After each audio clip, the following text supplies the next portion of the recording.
बिस्मिल्लाहिर्रहमानिर्रहीम, अस्सलाम वालेकुम। तीन ऐसे इश्यूज़ पिछले हफ़्ते में गुजरे हैं जिन पर मैं बात नहीं कर सका था। उनमें से कुछ के ऊपर मेरे पास इन्फॉर्मेशन भी थी।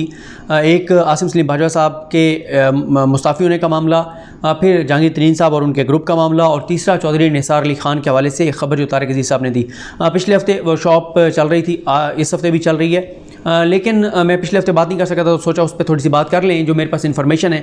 क्योंकि आसिम सलीम बाजवा साहब ने जब रिज़ाइन किया तो उसके बाद आपको पता है कि एक पूरा तबका है जो इस इंतज़ार में होता है कि किसी तरह से जो भी ऐसी चीज़ आए उसको पाकिस्तान के ख़िलाफ़ इस्तेमाल किया जाए। और फिर वो इसको कोई जोड़ रहा था कि जो अभी शाह महमूद कुरैशी साहब और DGI गए थे चाइना, किसी ने उसके साथ जोड़ा कि वो वहाँ से वापस आए, तो उनके वापस आने के बाद खालिद मंसूर साहब को लगाया गया है। किसी ने अमेरिका से जोड़ा कि अभी मोई यूसुफ साहब और DGI जनरल फैज़ हमीद वहाँ से होकर आए हैं, तो इसलिए ये तब्दीली हुई है।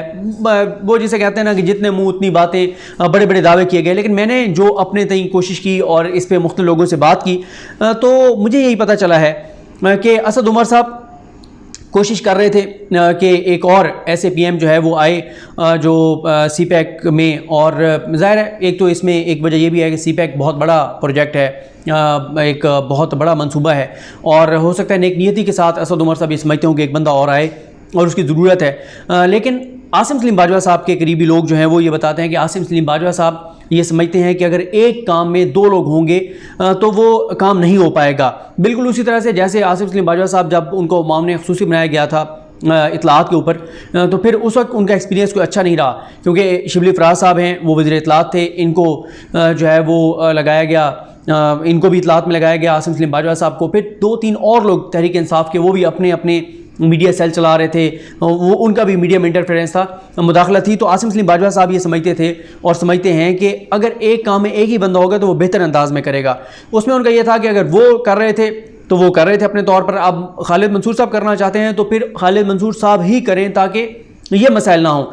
बाकी जहाँ तक ये बात कही जाती है कि जी वो चीज़ें जो हैं वो स्लो गई थी, तो जिन लोगों से मेरी बात हुई है जो CPEC अथॉरिटी के अंदर लोग हैं या जो CPEC को करीब से देख रहे हैं, वो ये कहते हैं कि ब्यूरोक्रेटिक जो हर्डल्स थी वो वजह थी जो अगर कुछ चीज़ें स्लो थी, और अगर चीज़ें आगे बढ़ रही थी तो उसकी वजह आसिम सलीम बाजवा साहब थे। जिस पैशन के साथ वो काम कर रहे थे, जिस लगन के साथ वो काम कर रहे थे, जिस तरह से, हालांकि आपको पता है 2 माह पहले ही ये CPEC अथॉरिटी का बिल जो है वो सेनेट से पास हुआ, इतने अरसे से तो बिल जो है वो काफ़ी अर्सा तो लीगल बैकिंग नहीं थी इस अथॉरिटी की। फिर वो जो मरीम साहबा कहती थी कि इतनी तनख्वाह लेने 35-40 लाख, ऐसी बात भी नहीं थी, वो तनख्वाह भी नहीं ले रहे थे।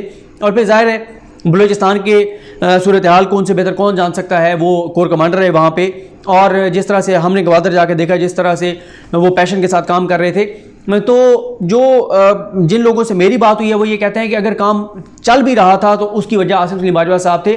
और वो ये कहते हैं कि भारत अगले 4 से 6 माह 8 माह में वो जिसे कहते हैं कि दूध का दूध पानी का पानी हो जाएगा, कि वो ये कहते हैं कि खालिद मंसूर साहब जो है वो चाइना के साथ निगोशिएट करने में, बात करने में तो बड़े अच्छे साबित होंगे। लेकिन मसला कहाँ पर आएगा कि यहाँ पर 8-10 जो है वो वजारतें इन्वॉल्व हैं, यहाँ पर बहुत सारी ब्यूरोक्रेसी इन्वॉल्व है, यहाँ पर जो है वो एक तरफ चाइनीज़ हुकूमत है, चाइना के अदारे हैं, यहाँ पे 8-10 वजारतें हैं, ब्यूरोक्रेसी है। तो इसमें जो चाइना के साथ बातचीत है वो खालिद मंसूर साहब अच्छे तरीके से कर लेंगे, लेकिन ब्यूरोक्रेसी से काम करवाना ये इतना आसान काम नहीं है।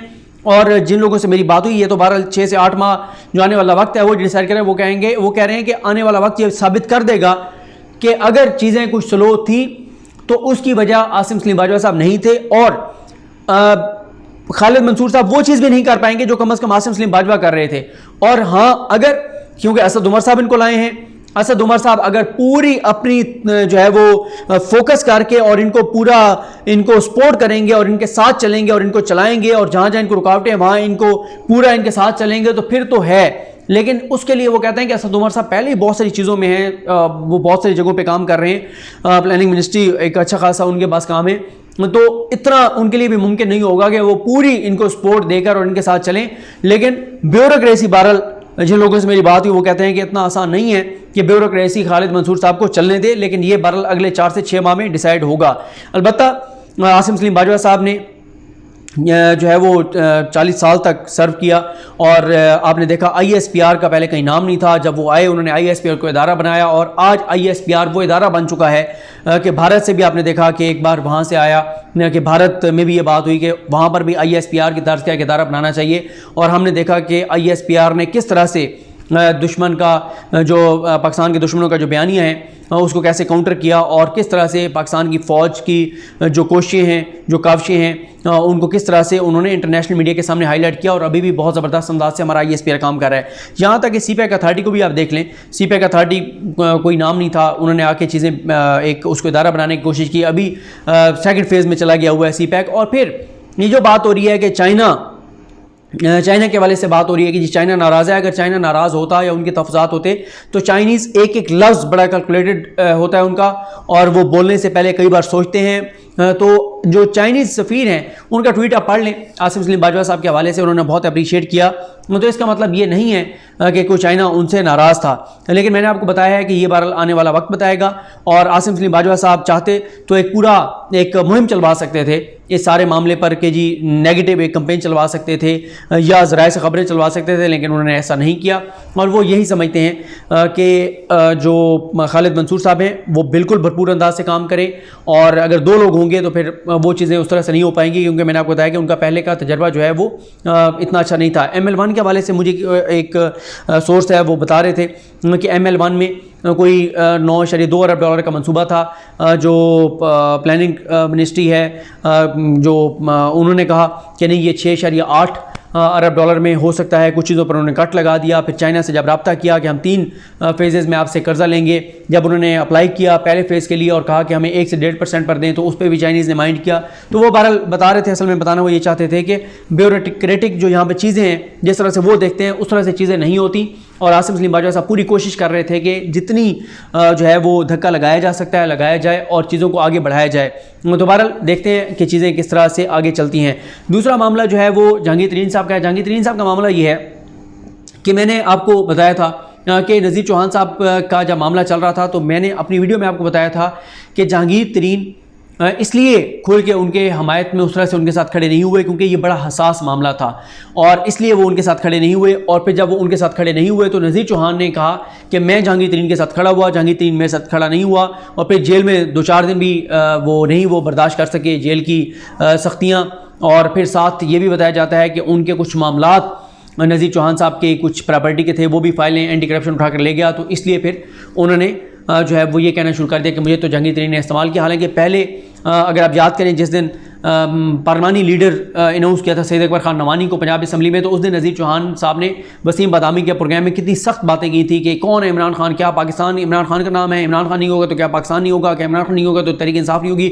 बड़ी सख्त बातें की थी। और फिर उसी दिन उस रात को गुजरने के बाद सुबह के टाइम जहांगीर तरीन जब अदालत में पेश हुए तो उन्होंने डैमेज कंट्रोल किया था जो कुछ नज़ीर चौहान साहब ने बड़ा एग्रेसिव कहा था। और इसके अलावा नज़ीर चौहान बहुत सख्त तहरीक इंसाफ के हवाले से इमरान खान साहब के हवाले से ज़बान इस्तेमाल कर रहे थे, लेकिन इस मौके पर जब उन्होंने देखा कि जहांगीर तरीन मेरे साथ खड़े नहीं हुए तो फिर उन्होंने वो इस साइड पर आ गए। और इसी तरह से ओन चौधरी का भी आपने देख लिया, उनसे इस्तीफ़ा ले लिया गया। और एक और जो चीज़ मुझे पता चली वो ये है कि जब ये जो पहले एक ईद के बाद, ईद की छुट्टियों के बाद एक गेट टुगेदर रखी हुई थी जहांगीर तरीन साहब ने, उसके हवाले से जो जहांगीर तरीन ग्रुप के लोग कहते हैं कि मीडिया में गलत खबर लगी थी कि वो जो मीटिंग करने जा रहे हैं उसमें फैसला होगा कि नून लीग के साथ जाना है या पीपल्स पार्टी के साथ जाना है, किस जमात में शामिल होना है। वो कहते हैं ऐसा कोई इरादा नहीं था और जब वो मीडिया ने गलत उसको रिपोर्ट कर दिया तो फिर वो जो है वो कैंसिल कर दिया गया था वो गेट टुगेदर और वो मीटिंग और जो भी उन्होंने मिलना था। अब दोबारा उनका इजलास होगा। ज़ाहिर है अभी तो एजेंडा यही होगा कि ये जो जिस तरह से एक दबाव आ रहा है उसका क्या करना है, लेकिन अभी वो कोई ऐसा फैसला नहीं करने जा रहे जो मेरे ज़राए बताते हैं कि कोई ऐसा फैसला नहीं करने जा रहे क्योंकि तहरीक इंसाफ को छोड़ने का या तहरीक इंसाफ को छोड़कर और PMLN के साथ जाने का या पीपल्स पार्टी के साथ जाने का या तहरीक इंसाफ को टफ टाइम देने का। उसकी वजह यह है कि इस वक्त हालात भी साजगार नहीं हैं। इसलिए साजगार नहीं है उनके लिए कि मुस्लिम लीग नून आप देख रहे हैं कि वो आपस में बयानी की जंग हो, वो कन्फ्यूज़ हैं, मरीम साहबा, शहबाज शरीफ साहब, उनका ग्रुप अलग अलग जगहों पर खड़ा है। तो ऐसी कोई सिचुएशन नहीं है, ना ही कोई आगे कोई बजट आने वाला है, ना कोई ऐसा बड़ा कानून आने वाला है, ना ही कोई इलेक्शन आने वाले हैं। तो मेरा ये ख्याल है कि जहांगीर तरीन ग्रुप जाके इलेक्शन के करीब कोई ऐसा फैसला करेगा कि उस वक्त हालात देखेंगे, हालात क्या हैं, क्या सूरत हाल है, तहरीक इंसाफ में रहना है, तहरीक इंसाफ को छोड़ना है, अलग पार्टी बनानी है, अलग टिकट लेने हैं, या तहरीक इंसाफ में रहते हुए अपना ये ग्रुप बरकरार रखना है। ये सारी चीज़ें वो इलेक्शन के करीब जा करेंगे। अभी अगर उनकी मीटिंग होगी भी सही तो वो यही होगी कि भाई ये इसको काउंटर कैसे करना है, कि जो इस तरह की एक खबरें आ रही हैं कि जहांगीर तरीन ग्रुप को टफ टाइम दिया जाएगा, इसके ऊपर डिस्कशन होगी। लेकिन अभी तक ओपनली जहांगीर तरीन ग्रुप ना तो इमरान खान हुकूमत के ऊपर कोई ऐसे अटैक कर रहा है, ना हुकूमत जो है वो जहांगीर तरीन ग्रुप के ऊपर अटैक कर रही है, सिवाय इसके कि कुछ सख्त बयानात जो हैं वो फैज़ुल हसन चौहान साहब ने दिए। इसके अलावा कोई उस तरह से सख्त चीज़ जो है वो हमें नज़र नहीं आई। अगर सख्त चीज़ होती है, उनके खिलाफ कोई कार्रवाइयाँ होती हैं उनके ग्रुप के खिलाफ, तो फिर हो सकता है कोई थोड़ी सी शिद्दत है, लेकिन अभी तक ऐसी सूरत हाल नहीं है। लेकिन ये आने वाले दिन इस हवाले से डिसाइड करेंगे। लेकिन ये ज़रूर है कि जो जहांगीर तरीन ग्रुप है वो बरकरार रहेगा, और अभी उनका इस ग्रुप को ख़त्म करने का कोई इरादा नहीं है। हाँ, अगर किसी मौके पे जहांगीर तरीन की और इमरान खान साहब की सुलह हो जाती है तो फिर ज़ाहिर है फिर इस ग्रुप का कोई वजूद नहीं रहेगा, और फिर ज़ाहिर है सारे ऑलरेडी तहरीक इंसाफ में, और ये ग्रुप जो है वो तहलील हो जाएगा। लेकिन इसके चांसेस भी अभी तक कोई ख़ास नज़र नहीं आते। तीसरा जो मामला है वो चौधरी निसार अली खान का है। मेरा ख्याल है कि चौधरी निसार अली खान का जिक्र तो मैंने किया था, लेकिन ज़रा इस पर तफसील से बात करेंगे चौधरी निसार अली खान साहब पर, वो नेक्स्ट किसी वीडियो में, कि चौधरी निसार अली खान क्या करने का इरादा रखते हैं और क्या उनकी सूरत हाल है। अब तक के लिए इतना ही। मुझे अपनी दुआ में याद रखें। अल्लाह करीम हम सब का हामी नासर हो। अल्लाह हाफ़िज़।